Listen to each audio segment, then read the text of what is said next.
Mukuyingira South Africa zena believe nze nina embozi yonna entuufu kuba nayingira ko South Africa nga nyingiridde mu basi wase emigugu. Mu migugu eno gye bateeka emigugu mu basi nagiyingiramu nga mpiseeyo. Naye ngiyingira nga ndi mu mmotoka zino ezitwala call nga mwebasa wakati. Ezitwala call ezimujja Zimbabwe zimuyingiza South Africa. Omutege dono gwe bamayini nga bakola mu itayi. Naziyingirako nga muli wakati banne basizaawo zire mukwano gwange. Nenjiyingira mweno style gye nkulaze kuyita ku mazzi kuyita mu nsi okwambuka nsozi ne tutula mu taxi abantu 14 twagitulamu abantu nga 5 taxi zine ze South Africa kwanta mwe jotegedde kwa ndimani kwanta kati babo mwina mutuka mu nsiko nga ensiko jikenske banene nenga buli group batadde abana nga 2 wana 2 kati baje ne bajjawo mu 2 yabateka mu taxi ne bagenda ne bajjawo era 2 ne mwerera n'abalala 2 ne mwegattako kati omuntu omulera abantu nga 5 ewatula sikutazimanya story tazimanya ezo omuntu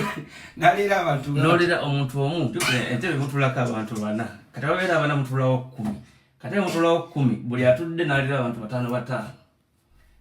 oluna muyingira Sudi muyingira South Africa kati abantu abavuga taxi ezo bali kali bavuga emmotoka bavuga balinganga bavuga president basobola obbayisa ku gundi ku police osumanga enoonya ekwata abantu ekwata ba illegal immigrants babayisaawo tebayimirira tebasiba era ziri taxi zimaze zifuna accident omuntu agibeera mwafa bavuga emisinde nga bayita immigration police bavuga badduka nnyo naye ate kyendabye Shakibu okusinza ku video zonda zene endala zota n'abatulana you can make a very good documentary. Of course,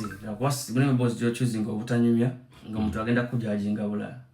Ne wonyumya story yange ya South Africa nene nnyo. Kati South Africa mazo omuyingira. Omuyingiridde kuli ate eryato ndirabira ndibalaze. Eryato teno gujja kulaze eryato.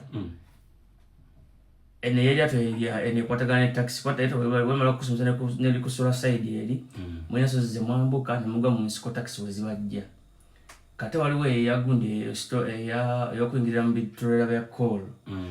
eyo yona meri was nti biri motoka bitambula mpola wabula baba bakwala mu bitrela ne bakugamba la wagula ebiko bya mpeto bimanyi bakulaga bitale biriko kamera bakulabira bagenda kukuba amasasi bagenda reporting kati munaye bakuteekera kuva kusaawa mwendezo okumakya ovayo saawa mwendezo olweggulo ba 10 Kasaka mu 12 hours. Kasanda ko mebera winto bera safe. Neze bana bantekayo musama.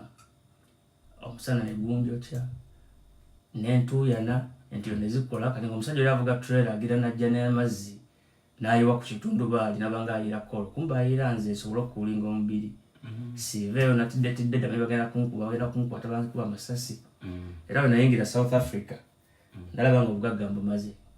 Ola story erogo ni naitamu.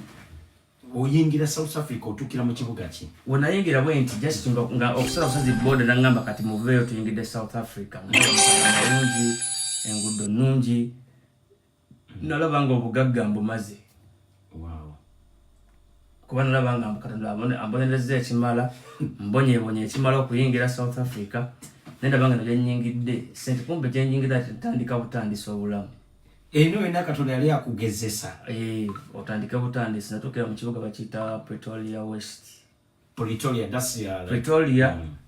kasiba bakaita Pretoria West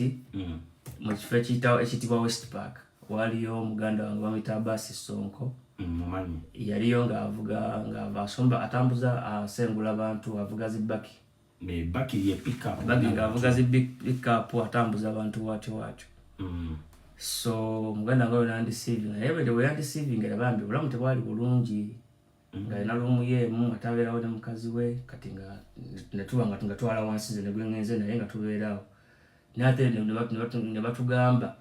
toyina va mu nyumba tunafuna bikwogerako polisi wekwatira ko bagenda kuzza Uganda ate sagala kudda Uganda enkotanyi wali toyina nkota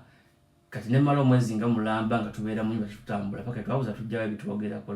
omanyi story y'enkotanyi y'olutalo lwayo enkotanyi ye gye bayita asylum kusimba layini naddala epulitoli by then yali yakerera ku makya ssaawa 10 ogenda ne musimba layini ne mwesindika naye nga ntegedde kino wenkifuna wemala ofuna eyo enko asylum kwegenda okusobola okufunira omulimu so otandika okubeera firi nga ntambula ku street teryaŋŋambako nga n'okunoonya omulimu sonoonya omulimu kati neŋŋamba tewali kyakukola tujja kukeerangayo netukeerayo okumala zaaliza wiiki nga 2 okifuna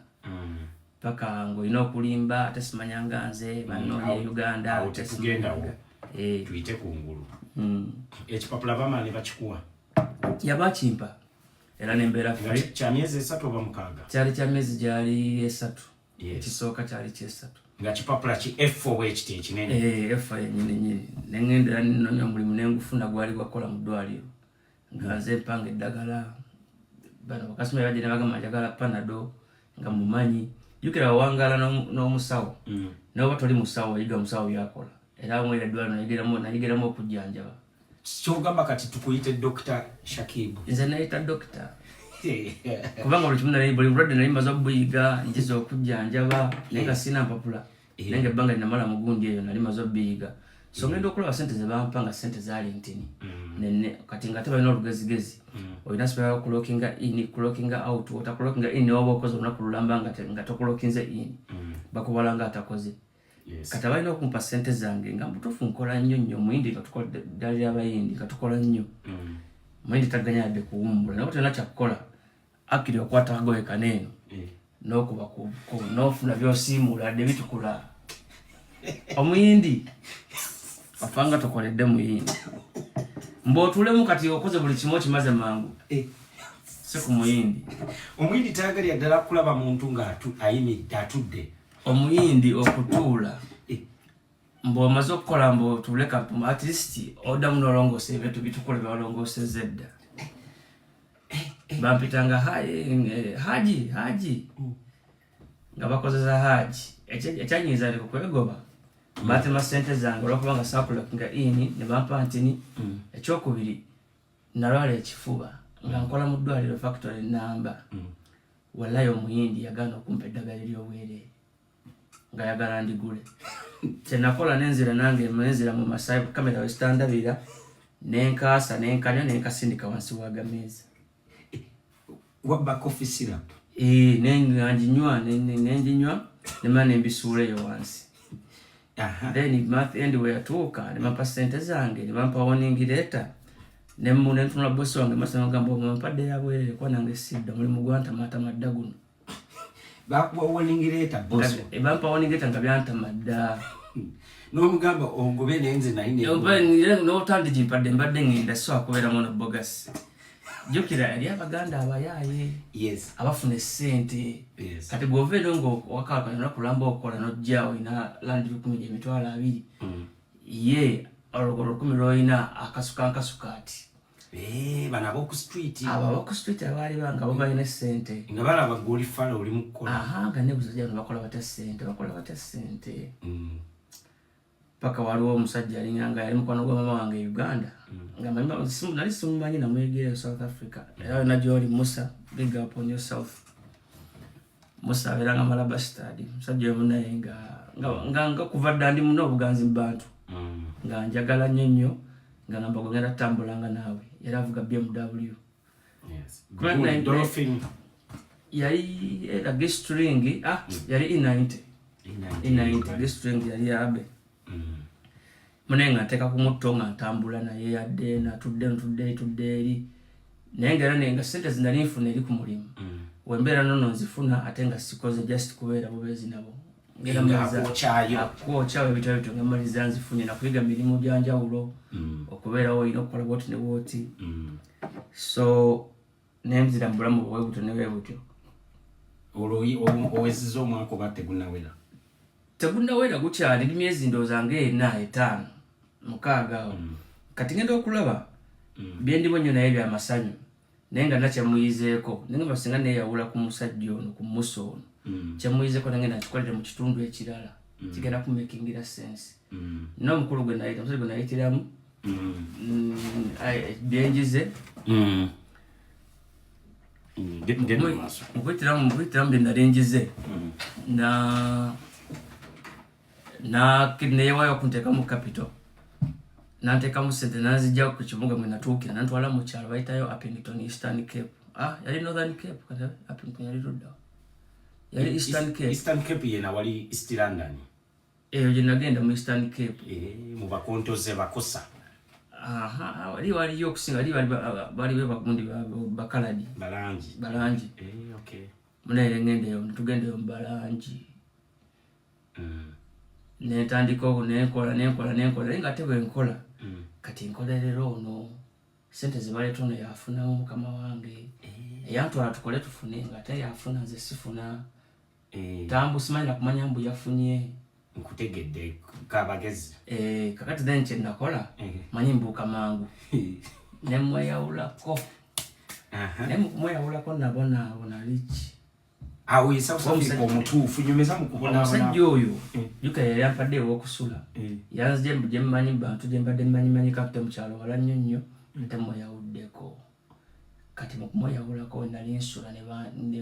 nantadde ne bangobawo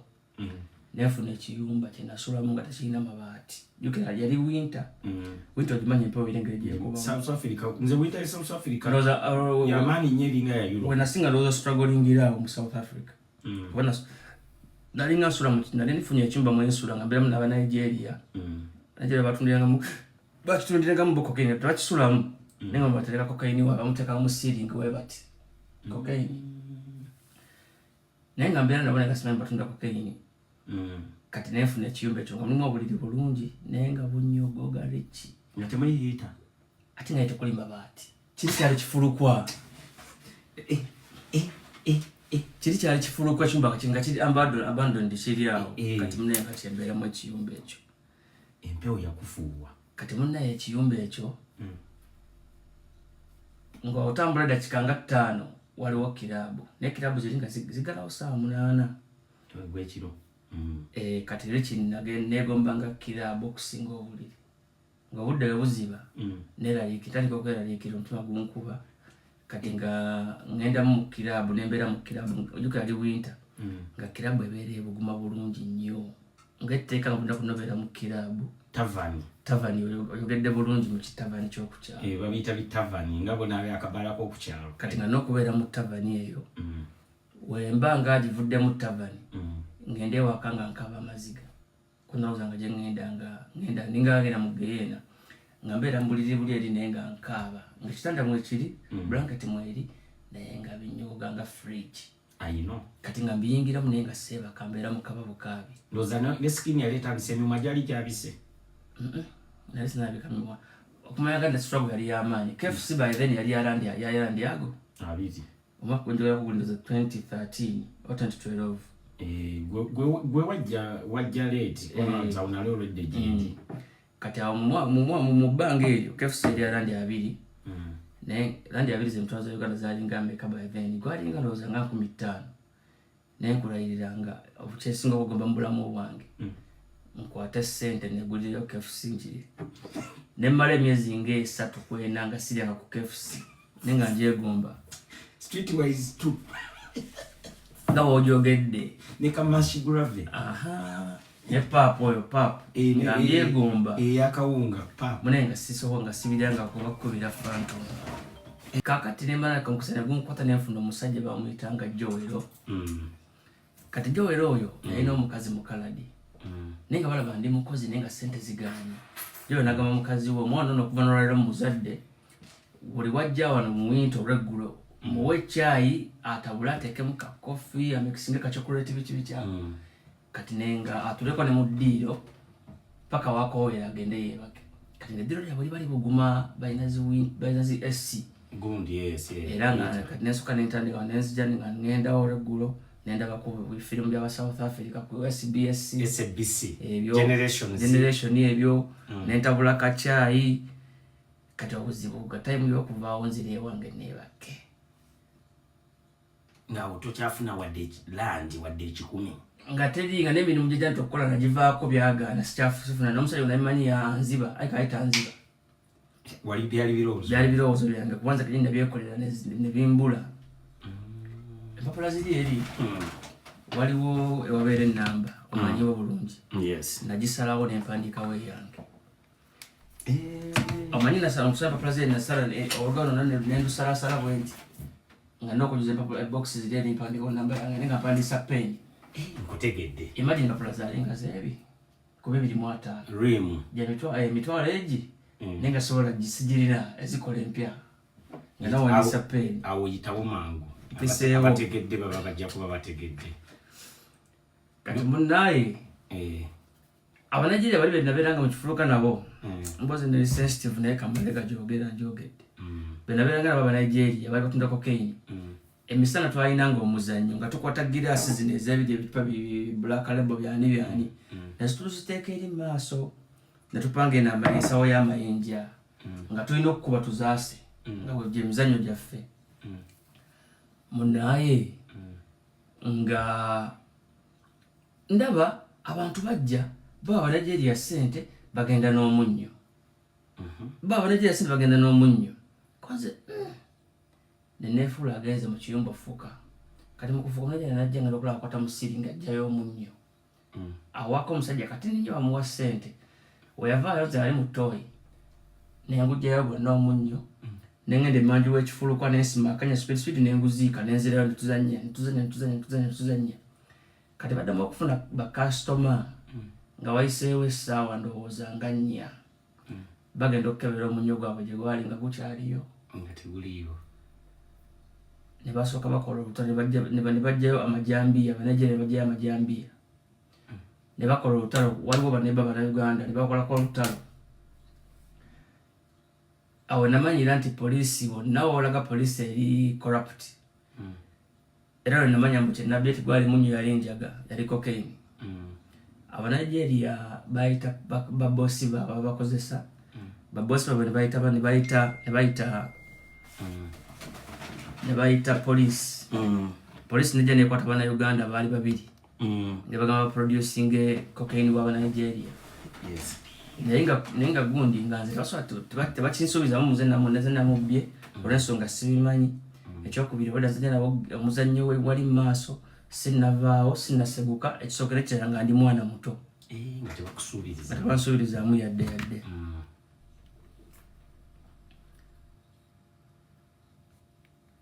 kakati munnaaye nga basiba bannayuganda enkeera nga kyemana bannayuganda ajja agenda abajjayo kati nga nze wampisaawo ennaku 2 waliwo omusajja bamuyitanga Kalodias mubetolera naye nga muyita muzze ebbali mugajjukira byempya abasajja ebyabula nti nze nabibba era nabikweka era mbiyina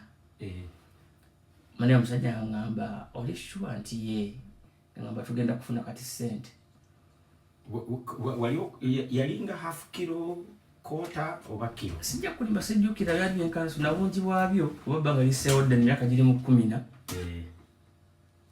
naŋŋamba nedda ngenda kukubira okubulira obireeta nga wayiseewo ebbanga tebansuubirizaamu nga ne topic emboozi bagivuddeko bali ku kirala nga bampa nsawo nga ngenda nteeka mu nsawo nga nyambala bbaga ku mugongo nga nyingira kibuga nabyo ng'omusajja musanga nga ŋŋamba anafunye dda agenda otuwa ssente kyamala enviiri ku mutwe emmotoka eyajja ogula cocaine yali mmotoka yanga ya poliisi omusajja yagira mmotoka nga ya poliisi nga alimu uniform ya poliisi naŋŋamba naye nti ogendayo naŋŋamba atotya gwe janguze nkuyise nanzijjako ensawo n'atula mmotoka n'omusajja n'afuluma na ssente yampa ssente nga zikola za Uganda miliyoni 2 nalinga ge bawadde biliyoni ya Uganda nali siina ssimu okiwulira nengenda nensooka nengula essimu essimu 2 nenzizaako obuto Facebook yange kakati ngenda okulaba omusajja wali naŋŋamba Kalodias naŋŋamba nti Shakibu bagenda kubuuka nti gwewabba kokaini w'abasajja badde nkusaba infact nga sinagula ssimu nasobola kuduka nasobola ku KFC kyembadde njagala okubuuza nengula KFC nenjira nentuulamu nengenda ku mmere y'Abasomaliya nenkagula akabiriyaani n'ennyama nebya ne bintuulamu kati enkeera ngula essimu 2 nga bagenda kubuuka badde nkusaba osooka otambulemu oveewo wano eno nankwata nantwala ku hike kiro nekiteeka bulungi ekigalo KFC yandeetera obuzibu. Abatulaba abatamanyi hike South Africa ekola nnyo ye muntu ayigenda ku kkubo n'ateekayo ekigambo ekiti emmotoka neeyimirira ne bamutwala. Kati munaye ndifuna emmotoka eyo nenjitulamu bulungi ne ssente zange balance olwo nzirayo wa gye nava Pretoria ne ssente zange nziina ziwerawerako nguzeeko nagulako simu 2 ne KFC munaye nsijja kuvuga ekimotoka tusanga KFC endala njirengera jukira ziina girasi eri ebenyirira ya drive through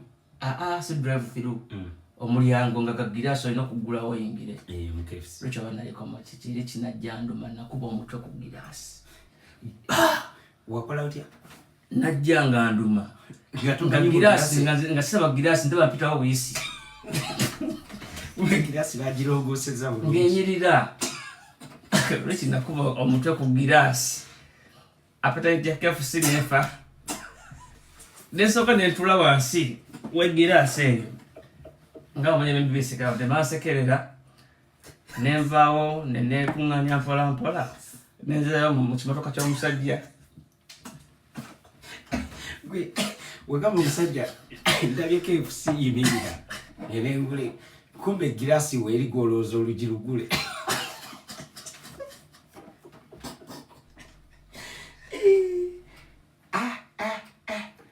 nakuba omutwe nenyindo ku girasi girasi bali bagikiririze bulungi kati bambi n'abatunda batya ngenda okulaba omusaayi mu nnyindo nensooka nentula wansi nenzikakkana nazituka appetite ya KFC evudde nenza mmotoka yange netugenda paka Pretoria. Appetite yafa mtu gwakulumira eddakiika nga meka nawunga girasi nange nali ngitomedde naye si nnyo naye nagitomerako nange nawunga abantu bagamba nzija ku glasses alina glasses nga sina glasses baveeka abo wamma tebalina buzibu gwe tolaba baba bawoninga yo TikTok ebeebuuza tunywa omwenge naye tewali buzibu tebagijjaako wamma baveeka abo baveeko wamma ffe tunyumirwa story abamisizi story mujja genda ku YouTube channel yange abagisanze wakati mujja kuba mugiraba MC Rich Real Life ngenda gya uploading enkya story eno yonna so gwatulaba ali ku TikTok ayakajoininga story ojja kuba ogiraba bwe yatandikidde tetunnaba nakutuuka wantu wali kinyusi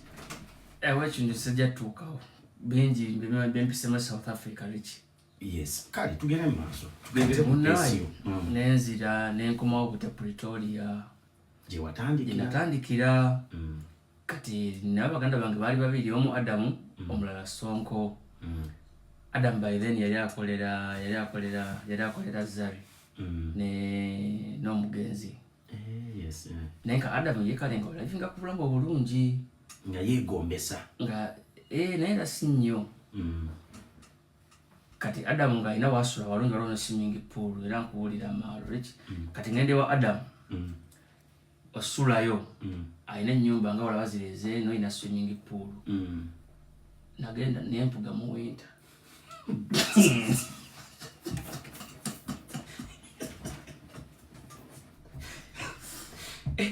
wagamba nalina ne swimming pool nyina okuwuga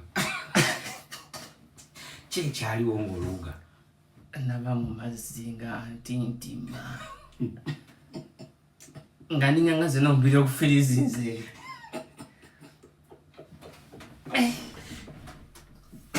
wali wagala kifaananyi kya swimming pool biina ebifaananyi biina ebyo byadde nga ndyewo Adamu by then kwaliko essimu bali bagita Blackberry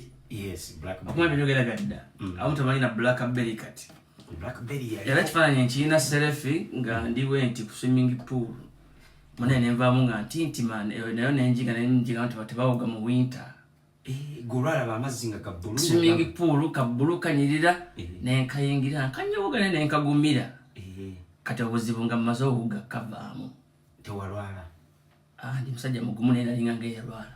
na tinti manga dinti nanga nezinze. Yes. Muna enembera ne Adam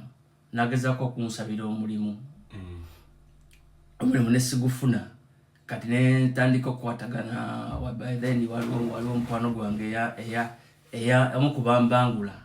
eyambikula obwongo ndolobondo mmanyi Julio yali akolagana by then ne ba King Lawrence ne ba Cheyune ba Kachadi Bank abo bonna bakabi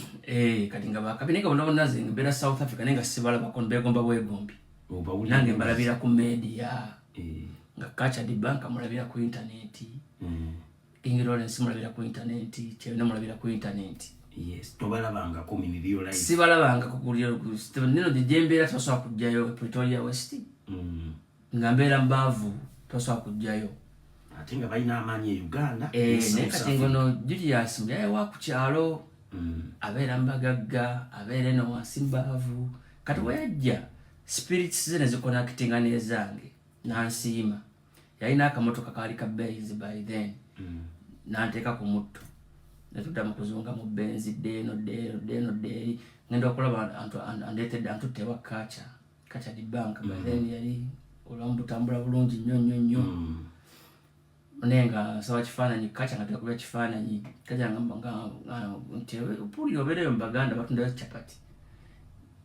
ndeetera kuzi chapati nga ngenda mfunira ngazo chapati agakulaba omuntu gwali naye mu musajja mulungi naye nansembeza nampa obudde uyo nkwataganire Bachayune kwataganira abalala bangi nnyo tandise oyiga ebintu ebyenjawulo ebyokufuna ssente ebyokukola wali otandise okwambala ku sinike ezakabi oba ito nagulayo kunga awo nawonna nyambala zino ziyite ezennabugabo zemanyi zakabi zimala bastard nambera mala bastard manyi wakabe kumbe nkuba nyambala bogus oyambala fongo kongo nga nyambala byo nga manyi byakabe kumbe tebina bwakabe bwamu engato yo sinika gye wasooka ogula wayingira dduuka ki mukujjukira wena natuuka nenfuna ssente nengenda nengula engato nagigula yali miliyoni emu by then yali Jordan nga yakafuluma mu sport scene si mu sport scene yali dduuka lyali lyaba designer balita shisha walimanyi ndimanyi yes South Africa nagala nengula engato ya miliyoni emu nalese okufuna ssente so ssente ezo mba serabidde nazikola ne Medimo ono gwe nakuweereza nazikola ne Medimo oyo yankola alina ebyokola byankola naye ate yakola n'ebirungi alina ssente ze nafunako naye bambi musajja wa Katonda akumbireyo gy'oli Medimo. Big up to you Medimo. Natambulako ne ssente n'ensawo ng'ejjudde ssente naye nga mbazigabana na Medimo. Nga n'ensawo nga tenva ku mugongo nagenda ku poliisi South Africa kwembozi keneso Jibuga nagenda ku poliisi nga banteesizza nti tokkizibwa kutambula na ssente nnyingi nengenda ku poliisi nembuza abasirikale omuntu akizibwa natambula na ssente mmeka nga sirina akawunti sirina bintu gereko nankota ntegulawo akawunti okimanyi nebanga ase zonna zonako otambula nazo koze muli sure nempandiika ebbaluwa I can move with any money I want nengamba poliisi mutereko stamp akumanya yanyamba nnyo avidaviti ko omusirikale yankwata nemugamba tolina kyongamba ntambula n'esse zonna zenjagala nenkamulaga nengamba gula wesa olenga njigulawo mulimu ssente naye zange tolina kyongamba nenjigula nemugamba mwezi naye zange ezikirizibwa na stamp ya poliisi eyo ne banvaako eyo nga neralike nga banteesizza nti otambula n'essente poliisi ajja zikujjako bazitwale. Nyina kyali wange Masanera yali South Africa nga naye talina gundi nga talina akawunti kati ye ssente ze yazikwata n'aziteeka mu ngato Mutimbaland yagenda okujjamu engato after 2 weeks okukebera yeeno wansi ng'ezimu zivunze ziyulise n'akaaba amaziga ye musajja wange Julius ng'azikwata n'aziteeka mu biveera n'aziteeka mu firiji n'azituuzaako ennyama aseka mu biveera by'ennyama n'agattawo ennyama poliisi yajja emezibba zitwala n'aziteeka mu firiji wajolooza nnyama yereyo kumbe mulimu ne ssente era buli kyenjogera era wensikololinga bwenti ensobola okunkola ebifaananyi nga nkutte ensawo nabyo mbiina nga ensawo njigula ng'erimu ssente nabyo mbiina byonna kubanga akawunti yali nzibu yakugula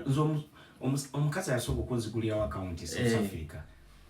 yanzigulirawo akawunti mu Abusa naye yankwatibwa bukwatibwa ekisa nali eyo era Eastern Cape bakiyita Plettenberg omukazi yangamba young boy where do you come from nemugamba Uganda ngafulumye kunywa kasigala ngandaba ndi mugaba kapapula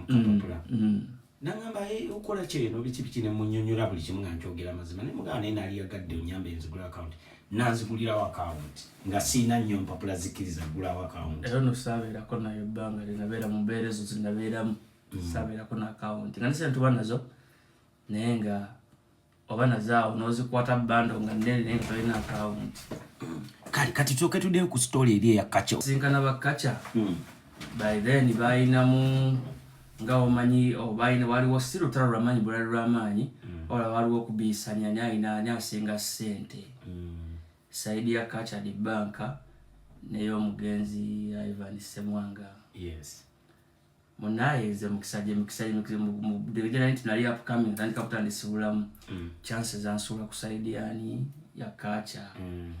kati nga ndi ku timu ebaji abantu twalinga bajita Young Money Cash Money Brothers YMCMB eringa bajita Rich Gang aunga bonna bali top nga Cash alina sente bonna nga bali hot buli muntu nga alina sente nga kyalina mugagga nnyo kacha mugagga nnyo King Lawrence ranga leading mugenzi mugagga nnyo King Lawrence mugagga nnyo kaneze nembanga kusaidia kacha fetu yonga bakadogo kusaidia ile yali Kiganga waliyo ba police muje bakarimu babelewa babaxi waliyo chali wangu no mutoba zali ate karimu tingdisi ngabali side eri katenga tuli mukutunga kulaga manyi side eri ni side nabo li December yatukanga nga fena tulina okugenda Uganda nenga era bali toyina mpapula chenku kungambisiza nti experience ya basi yopita wansini na nyingi bwagenda nga nolya sente nga nyine ngenda in fact ogenda navuga nga motoka ngampita wansi nga mvuga motoka kati okudda nga nokufuna basi enziza experience njimanye oba bamu ne bafuna ekipapula wali eri kwembase kigo home go home bekuzaayo era nange nagifunanga nyonyi nate ngoyina okudira wansi nemujoga Uganda yo nga twagifukira ekizibu time netuka nga nze kenyini negatta ne munnange netukola tepate yaffe yanga Rich Niggas Night era yaberanga ku kilabu pule awo nga tukola sente ezaffe obulamu butambula naye ngeri emyaka gyali myaka mito tetwayinanga mu vale tetwayinanga mulama gwa sera wenda bamwana omuto nga anona sente simunenya nnyo abatamanyi mbwa otalina nnyo birowoozo mu kati ngenda kukola kino ngenda kukola kiri kati nga sente tuzikwata ntuziteeka mu pate n'ogulamu amamotoka n'ogula engoye n'ogula ebintu biki so nga sente zajjanga mu bungi naye nga tuzispendingira mu bintu ebiti ebyobulamu ebyokwejala byetyana ekitofe fenna twabikola mu South Africa nabeerayo mu myaka 3 waliwo motoka essaawa zino trendi Kampala wogigula oba olina ennyo motoka naye nagigula wembasimbye 2014 BMW E90 emotoka gye nasooka okugula waliwo Benz zendaba batijisa ennaku zino nga twazivuga dda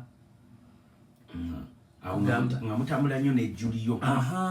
era wenkulaga kati kangezeeko nkebera ekifaananyi kino enduba kinajja nkulage mwaka ki gwe twakuba ekifaananyi ekyo kati ova otya ku ttiimu ya Kasha the Bank n'oyingira mu yaba Rich Gang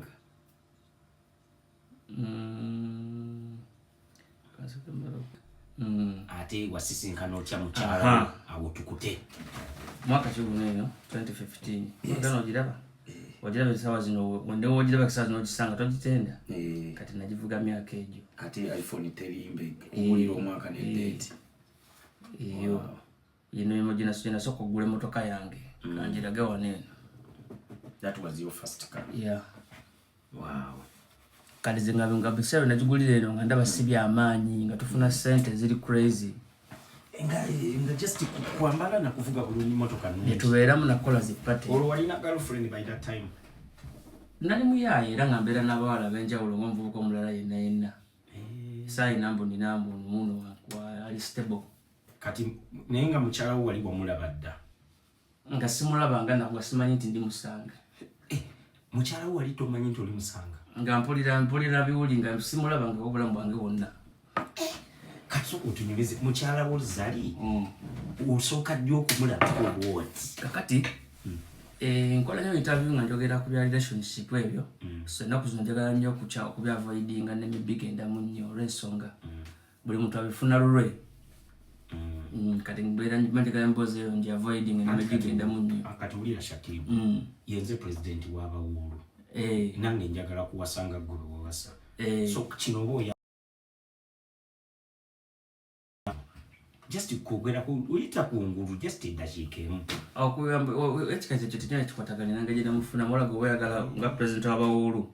buli kitwali mu wuulu just olina ba girlfriends b'abenjawulo si kyo naye nga twali mu wuulu kati era ono mwabo nkimanyi birowoozo byo olina gwogamba bono mwagala mufiirako oba tomuyina era olina okirina mu birowoozo munjagala nfuna ono. Kale kati wano okyusa otya okugenda wa Kasha the Bank nomanya ng'okuva eyo nosinkana nodda ate ku side eno. Kakati time yatuuka nga twalinga nga family naye nga okunyumisa gundi okunyumisa night life n'obulamu bw'amasanyu ebiseera ebyo nga mulina oteekawo gundi pressure beef nti kakati bano ne bano tebakolagana balina basinga ssente naye nga kubanga olwo ebiseera byatuukawo nga bamu ku ffe otusitakingira Uganda ate bali be batuwa ssente zituzaayo kitegeeza twalinga tukoleganira wamu naye nga tulina okuteekawo kino nga n'okuseka tuseka era obaako nekyokola olina kukuba ensino kiki kyemwakoze kino mwayokyezaamu naye nga muli era nga wabeerawo emirimu era nga wodda wano eno nga gundi waba n'omulimu kyeyune akubira Kasha the Bank ati jangu tukole kingi wabeera n'omulimu ng'ayita Kasha jangu okole waliwo omulimu gwakutumira jangu tukole. Kale kati awo wonna nga mukyala wo tomulabangako? Naye simulabangako nga simumiitinganga nako. Oyo ngenzi omusinkana ndowooza 2020 COVID yaliyo ddi? COVID yatandika 2019 nga byebyo biseera byenamusinkaniramu nga nebyo nga bintu bitandise okukyuka ne South Africa etandise okuntama nga mutandise n'okweraliikira nti ensi erinza okuba ekoma nga ne South Africa etandise okuntama nze nga njala kweddira Uganda. Awo wennyini by the way kino ekibuzo nakyo bangamba nkikubuuze kati obeera South Africa oba obeera Uganda? Mbeera yonna mbeerayo ninayo eri mbadde ebbanga ddene so ninayo amaka ge mbeeramu ne Uganda gye nadda nayo mbeerayo. So obeera ogenda n'okyalira mukyala wo? Sobola mmala omwezi gumu Uganda ne mmala wiiki 2 South Africa ne mmala wiiki emu Uganda ne mmala omwezi South Africa. So when living obulamu bwange sibeera mu kifo kimu ate nga kyennyambako nti gye nko mutambula kati nga wanziza mbadde Netherlands mbadde Germany nkyangenda Paris mala nyingira Greece kinnyambako kulietinga mo clientele n'ogaziya mu bwongo bwange. Kati nabadde njagala tunyumye nnyo ku boxing career yo. South Africa mbuze ebintu nga mpangaliddeko mu masasi pese muvuyo bwa masasi mu South Africa smart software bwa kidnapping bwa nembuka mob justice mu South Africa polisi ka South Africa nina history yayo nyingi nene nnyo ebimu tugenda binyumyako enkya natufunye obudde ne Justin njagadde kano kawanawa eno video ebeere ya wanawa naddaleyo ku YouTube kati enkya njagala tunyumye ku boxing career yo kubanga abantu abasinga bagamba oleeta abantu abanafu kati mbunga wabategese dda n'olyoka obutula abo kati boxing ebintu bya boxing bino kambi ogereko bwenti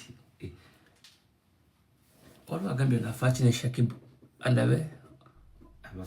Hamadi mwalo tofaki Shakibu mveeko Hamadi agamba kimusoka mukimpandikire kyagambye mbaveka abo aba comments aja ku distractinga bajja tu distractinga baleke totunulayo nyeyo. Okay, video jirekere balaba Ravi kulaba Ravi luchenjogero okimanyi ile DJ Ravi big up to you. So kwa moto kuliye ku boxing ne DJ then we tujotandikira encha mali nkutereko ku bantu abawagizibo kubanga mbadde njagala tunyumizeko ne ku experience yo nguli ne ba star Okay, kati Mugundi Muyanga rich and famous. Okay, kati ku kya DJ, ebintu bya DJ bineno. Ebintu bya DJ kati wambe boxing, kati kene boxing. Ebintu bya boxing bineno nali nze nganza omuntu njagala nnyo ebikonde, kuba buto bwange njagala nnyo ebikonde. So mbadde ngenda mu bikonde bya Uganda, ngezeeko bisupportinga. Naye nga tekivaayo bulungi ne ngamba nyinza ntya ogatta ku muzannyo guno obulungi nga wenkyagala. Ngenda okulaba nga singa nkyenyigiramu nga nguzannye kijja kuba kiyambako nnyo nnyo abantu okusobola okuba nga baguwa attention n'oguwa obudde. So kyenakola ne nkwatagana ne president ne mugamba kyenjagala naye nga idea agirina n'agibayinga Moses Muhanji ya Muhanji okutandikawo kye bayita celebrity boxing. Sagenda mbikonde mbunoonya misipi, mbunoonya medo, mbunjagala kakasansi, mbundi mulanyi wamanyi zasinga. Nagenda mbikonde kugatta kugeza kumanyisa muzannyo guno mu Uganda mweguli. So kwe kusalawo ne ngamba muzannyo guno eno gwina ebikonde bya bikanga bisatu. Mulimu professional boxing, mulimu amateurs, mulimu misfit fights, mulimu zi exhibition. Nengamba kati kuzo nsobola ki? Nengamba wanonja kusobola exhibition fights, awaziyita celebrity fights. Nti ovaayo ng'oli celebrity, n'ofuna celebrity muno, ne mugenda mu ringi, ne mulwanaganira mu ringi. Luli waleta Rickman ya kukuba. Rickman na munyoma munyonyo neera mukunku yankuba naye tansobola. Rickman oyagala rematch. Nagisaba dda rematch naye kati tekyakola nnyo impact. Kuba already nenzanye Kenya yalina kola impact luli eri. Abana Kenya bakwaniriza. Nnyo kuba kati nali njagala rematch eyo nendoza opponent ye naye yakiraba mbuyangwira bugwizi. Kubanga nyina ka video kenalaba bakuba mukazi wo Zali n'akwata ku ganagamba banange musajja tebamutira mu ringi. Abali bakuba muntu mulala just camera zalagawo ye bali bazanya. Nebateekawo nze. Rickman yakukuba ekikonde nenda bazali ng'atidde n'agamba banange. Ekikonde kya Rickman tekyannuma yangwira. Yafuna lake punch. Ate kya Barista Timo. Kya Barista Timo. Kati Barista Timo buzibu yakola. Yandibadde opponent mulungi naye Barista Timo bambiyaga no traininga. Celebrity matches zino nibo batumanyi bikonde wayina ogenda no traininga nojja mu ringi olina kyolinaayinawo. Olw'ensonga nti Timo musajja. Kati yalina okugatta amaanyi gago ng'omusajja agatta mu training entini naye teyafocusinga ku training yali busy. Of which watwalangirira gundi training na Rickman yatya n'agenda n'akola training eri serious kwe kusawo challenge yateekawo n'amaliriza nga afuniddeyo ne lake punch. Ate Omunakenya bangamba munaye wasasulwa musasulo by'omukubira eyo. Omunakenya olaba fights ziringa we zaali weetegereza obulungi ye nije n'okunkuba yankubamu lwakuba namusinza resistance naye namusinga traininga. Zengeri gye baali bankubyemu nali manyi gundi kyeki ringi kyeki so najja nga size na bigambo nga nze na training.